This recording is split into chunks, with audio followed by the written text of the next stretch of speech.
Now, this story is going to be giving you a teaching of reason why you should always be ready no matter where you are or what situation you're always in. Oh.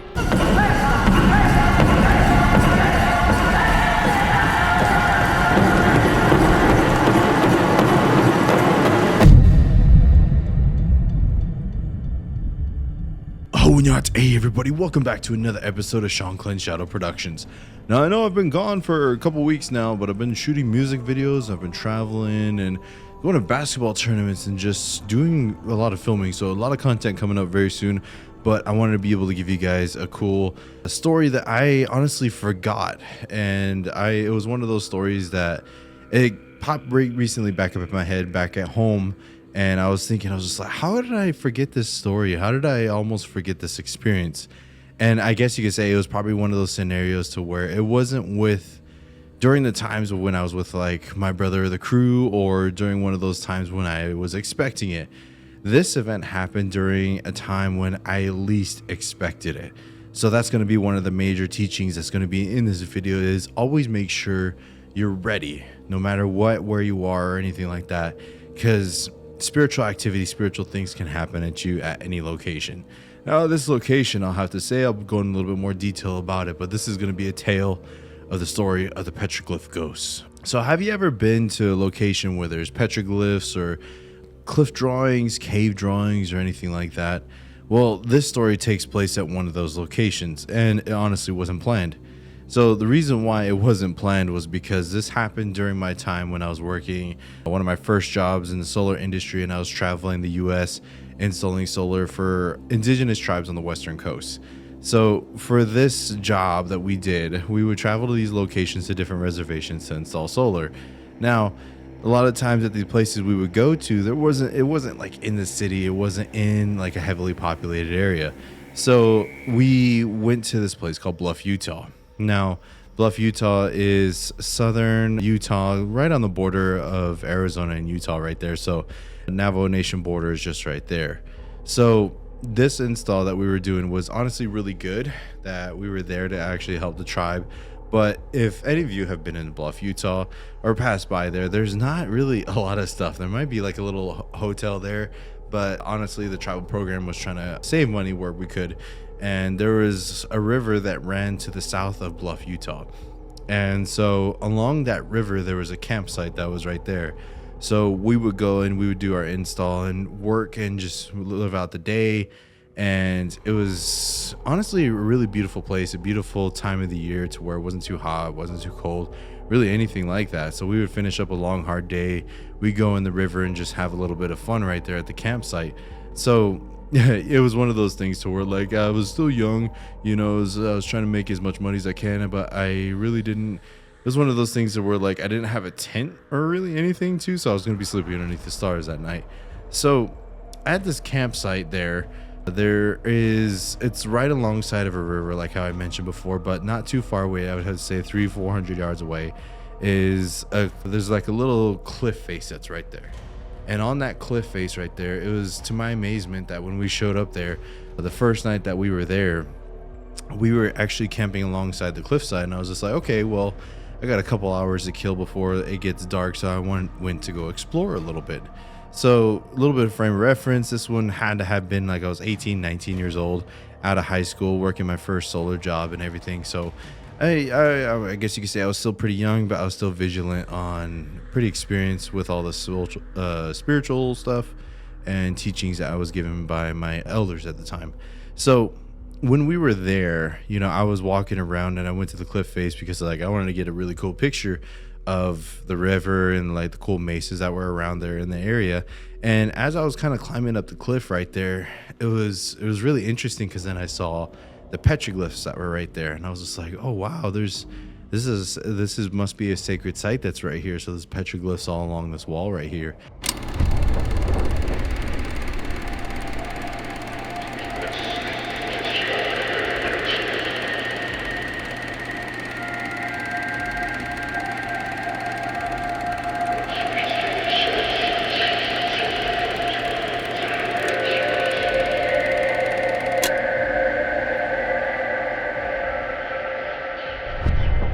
really looking, I was really studying all the images and pictures on there my coworkers came up to.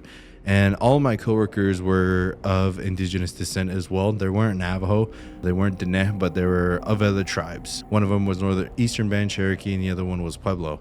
So while we were there, we're just looking at the petroglyphs and everything. It's like, oh, that's really awesome. That's really cool that we're here. This is one of those things that just totally took us by left field. It's just like, I didn't even know that this was at this location.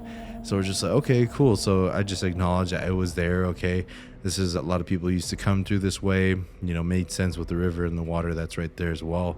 So I was like, okay, well, let's go ahead and make camp. Let's go ahead and back up and get ready for the evening. And we're just sitting around talking around the campfire and everything. And I do have to let you know that around the campsite, this is around the time of off-peak, travel season. There wasn't anybody at the campsite as well with us. We were the only ones that were there. So we looked around and everything. We just made sure, because this was like me being, overly cautious and everything. I was like, I don't know if there's going to be some weirdo camping next to us or anything like that. So we wouldn't want us to steal any of our stuff, any of our food, equipment, because like I always said, we had a truck full of tools and everything for a solar install. It's just like, okay, I got to make sure all that stuff doesn't get stolen. So I was just like, I look around and I was like, okay, well, there's no one here, so cool, we get the whole campsite to ourselves. We get to chill out and have a little bit of fun. So we're sitting around the campfire and everything. We're just telling stories of back home. And this is where I got to really start to learn about different tribes and their teachings and where my coworkers came from, their lifestyles and everything kind of coming around. And I would tell them stories about where I would come from too. And so it was starting to get a little late, but we're all just hanging out, having a good time. And it was the last evening of our solar trip that was there. So we just had to do a couple of finishing touches on the job the next day. So while we were there, it was very interesting because, we were all sitting around the campfire and everything. But then out of nowhere, we just started feeling kind of darkness kind of coming around. It was really weird because before we started the fire and everything, there was a lot of bugs, there's birds chirping, all these different things that were going around, and you could really hear the river going by. But it was pretty crazy because like when we started talking about a little bit more creepier things of our tribes, a little bit more, I guess you can say, darker things of things that we've dealt with in our tribes and everything, things started getting quiet around us. And this is one of those things where I was just like, okay, maybe we should change the subject. Maybe we should start talking about something else. But evidently it was a little bit too late for that. So while we were there, I stopped hearing the bugs. I stopped hearing the birds chirping, and I could barely hear the water going. And you could just hear the fire crackling as it was right there. And we just kind of looked at each other. We're just like, you guys feel that? It's like, yeah. And when I was talking with my coworkers, we knew of each other just on a kind of a coworker basis, kind of friendship like that, but it wasn't really like best friends or close friends. They never really knew exactly. I never really tell my coworkers my spiritual stuff I used to do. It's not really a good conversation starter, I guess you can say, but I kind of keep that stuff to myself. But while we were there, it was interesting because we were sitting by the fire, we're just talking about our families and everything back home. And then out of nowhere, you start hearing footsteps walk up to the camp. And this area that was right here, it was kind of a brushy kind of area. It was like small skinny trees that were around the river. So there was dried leaves all the way around the campsite and everything. And I looked around the fire. I was just like, okay, there's my manager, there's my other coworker, and there was one other person that was there from I believe he was from Fort Peck Reservation. And he went to go sleep inside of the truck. And we're just like, okay, is he walking around? And so like I got up and I was just like, I'm gonna go check on him, make sure he's okay. So I get up and I go to the truck and he's still asleep in the truck. And the truck wasn't even that far away. It was just right there. So if you open the door, the truck lights would have came on. The truck lights never came on. So I got my phone flashlight shining through the window. He was asleep, and it was just like us three that were sitting around the fire. And I was just like, I asked these guys, I was like, there's no other campers here, right? They're like, nah, man. And then so like we kind of looked at each other and we kind of sat there. We're just quiet. We're just like, okay, let's see if we can hear it again. And sure enough, straight away on the other side of the fire where I was sitting, there were some trees that were right there, and you could hear more footsteps coming this way. And I was just like, that's when my two coworkers, they were kind of very traditional in their tribes, and they weren't really used to spiritual stuff like this kind of happening to them. So they kind of freaked out. We all turned on our flashlights and everything, and we went to go investigate. I was just like, okay. I was like, hello, is anyone there? Is anyone there? Anyone camping? Does anyone need help? Does anyone need food or anything like that? But then there's no response. So then us three started making our way to where those footsteps were, but it was of haste. We weren't trying to be quiet or really anything like that. We're trying to make our presence known if it was like an animal or somebody walking around. But when we went that way, there was nothing. So we went toward around the area where the footsteps were, but there was no one there. And this is what kind of really started tripping me out. I was just like, oh shit. I was just like, is this something paranormal? Is this something spiritual? Because that's when it kind of clicked on me. I was just like, oh, maybe it might be some of the spirits from the Petroglyph, the drawings that were right there. Plus the river that's right here is a natural energy source for a lot of spiritual beings as well.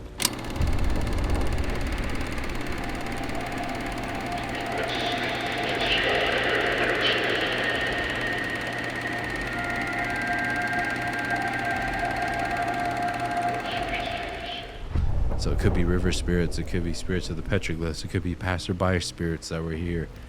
But the thing is, it was like, what put me on edge was there was a mischievous, dark tone with it. Because the intent that was there was the intent to scare, the intent to freak somebody out. And so we were there, we were looking around, we didn't see anybody, so we're just like, all right, well, let's just go back to the fire and keep our flashlights on. So for a good next hour or two, we're just kind of sitting there listening, and every so often you would hear those footsteps again walking around. We would put up our flashlights and everything, and sure enough, not too long after, around the third or fourth hour, this had to have been like around 2 or 3 o'clock in the morning. And we were the only ones that were there, because I distinctly remember we were the only ones that were there.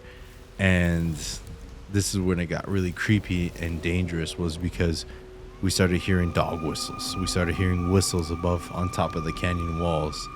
And I was like, fuck, man. I was like, this is one of those situations to where I didn't have any of my jish. I had some bitter herb. I had some ash that was at the fire that was right there, but I didn't have any of my weapons. I didn't have any of my other protections.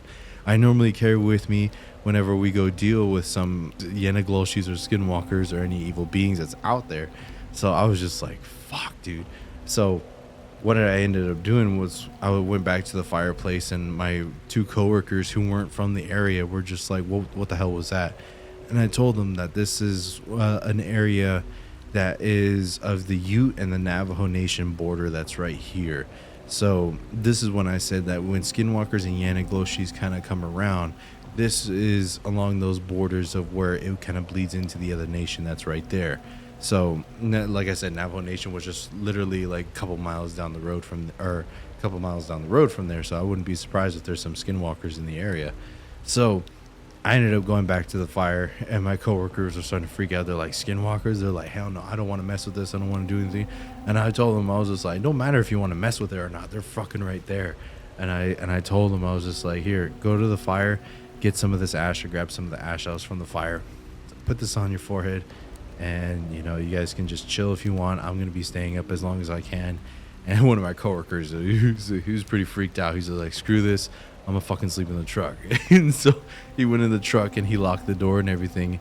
And I ended up staying up by myself. And one of my other coworkers, who's kind of an outdoorsy kind of guy, he brought his own tent. So he ended up sleeping in there.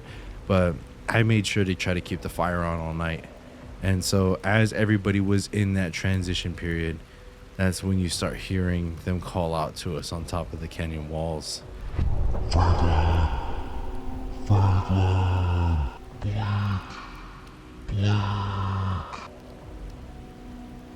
And then this is what really freaked me out, was when you would hear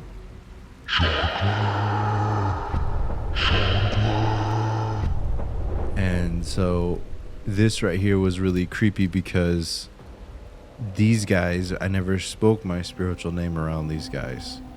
And that was something that when I heard my name being called out on top of the cliffs, one of my coworkers was like, he's just like, screw this, I'm going in the truck. And he went in the truck and he went to sleep. And so my other bro, he ended up going to sleep in the tent. He's just like, if you need me, just call me. And I was just like, all right. And so they kind of just ditched me there. I was just chilling there by myself. So I didn't have any weapons on me. So I went in the back of the truck. I ended up grabbing a couple, like 2 hammers, and I put them in the ash. And then people asked me, it's like, can you just dip any weapon in ash and it'll work? Like, heck yeah. So I grabbed 2 hammers and I just put it in the ash, and I was just like, just ready to go if anyone wanted to do anything. So, but the thing was, it kind of changed a little bit, the atmosphere after that kind of happened, because it was only around an hour or 2 before the sun actually started coming up. So I was just like, okay, I just got an hour or 2. I need to stay awake. It's okay. It's okay. So it wasn't after our names were called and the whistles were blown, the footsteps kind of started coming around again. And this is when I called my brother. I called my family. I was just like, hey, we might have an emergency here. I might need you guys to come up to Bluff, Utah, because so-and-so is happening. He said, okay, just do what you can. If there's any emergencies or you need us to come up there, life or death situation, you can come up. We'll head up there as soon as we can, because they're from northern Arizona. So, they could do their best to head out there. But I told them, I was just like, maybe I could try to do my best to do what I can with myself. At the time, like I said, I was pretty seasoned with dealing with evil beings and all that stuff. So because you're in that situation of, if I was just by myself, I would go out there to go do what I needed to do. If I was with my brothers or anything like that, we would go handle business. But because there was my coworkers that were there that were just kind of defenseless by themselves, I was just like, I need to go on the defensive. I need to go to make sure that these guys are safe, and anything happens, I honestly kind of felt responsible, because they were on Navajo land, and I was just like, okay, I guess I'm the representative here, so I got to babysit these guys. So I just stood by the fire the whole time, and it was honestly very eerie, very creepy to just sit there and just know that there's things out there that are watching. There's things walking around and everything, and at the time, it was honestly very nerve-wracking to be able to hear footsteps walking around you in the dark, and there's freaking no one there. And so it was really, really kind of creepy. So if any of you guys have been out there to Bluff, Utah, and you know where that campsite is, let me know if you guys have any stories of that place too, because once the sun came up, it was one of those things to where we had to start getting ready to go finish up the install that we were over there for. And I was just like, I didn't get any rest that night, maybe half an hour sleep during my lunch break. And then after we finished up, we made our way back to our home office and everything. So it was one of those things that was just like, as we were there and as I was sitting by the fire, I was just praying. I started singing songs of protection for everybody that was there. It was just one of those things that on the drive back, I was thinking about. It was just like, dang, this really threw me off guard. Because at the time when I started this solar job, I moved out of state, and it's been a while since I actually kind of dealt with this stuff, the darker side and stuff. So it's been maybe a couple months, almost a year, I would have to say, when this happened, before I was actually dealing with spiritual stuff like this. So like how I said, when you're out in the city, you're out doing your normal job and everything, you tend to learn to drop your guard a little bit when it comes to spiritual beings and events you go to. And so when went out to this solar install, I was just like, hey, I'm getting close to home. I can see my nation. It's just right over there. Instead of it being like a cool, work trip and all that other stuff, it's just like, you're back home and there's spiritual things that are around you, and you can't enjoy anything. Just kidding. No, it was one of those things. It's just like, always be careful and always be ready, because you never know when you're going to encounter spiritual beings like this. You never know when you're going to need to be able to protect yourself, give a proper offering, sing a certain song, and you don't know whose home you're walking into. Like how I said, all this land that's been around you all over Turtle Island, all over the world, is sacred land to some people. So there's bound to be spiritual entities that are there. So if you're traveling, you're going someplace here and there, always give offering, always give teachings, and always give thanks to the land and the earth. Because when you're far away from home, this is one of those things I learned while I was there, is even though I was in unfamiliar territory, I've never been to this location, I've never been to this place, and I was alone, I was away from my family, and everything. When this darkness came, I prayed to the sky. I prayed to the stars. I prayed to the moon. I prayed to the earth. I prayed to the trees. I prayed to the good spirits of the river and all the spirits that were around to help me and give me protection at that time. Acknowledgement of everywhere you are, wherever you go, is one of the biggest protectors. Wherever you are, wherever you go, is always going to be your home. Those stars are always going to be there to protect you. Everything around you is going to be there to protect you. Acknowledgement, give offering, and give thanks for them. And I always give thanks whenever I go in that area, and I'm just like, I'm glad nothing happened to where, my coworkers and I came out of there safe. So I don't know about them now. They could have some bones in them, shot at them by the Yanagloshis or something. They could be witched. Hope they're doing okay, and I hope their tribe got them some of the ceremonies they needed. That's going to go ahead and wrap it up for my story that I have here. Like how I said, always be ready, always be careful wherever you are. And there's always spiritual beings that are out there, and just always take care and always be safe, everybody. I guess it's my first video I have now, but my merch is actually up. So put some of it right here. My merch here on the Shanclen Shadow Productions, if you want to rep some of the Shanclen SP merch to be able to have some of the protection symbols that I wear, as far as for stickers, backpacks, shirts, and all these other different things. All the funds that go from the merch and on this channel go directly back into the channel and all my trips and everything to be able to bring you guys content. Yeah, I have some trips planned in the near future.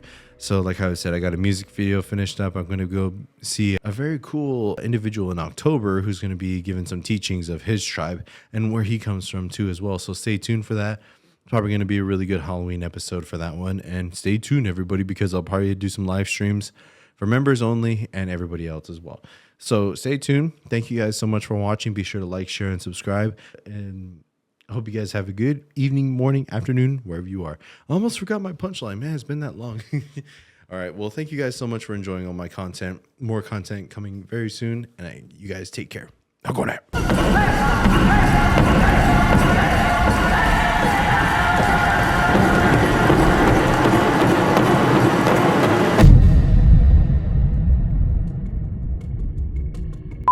I bombed my nose.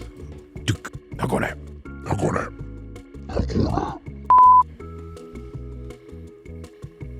Am I sitting higher?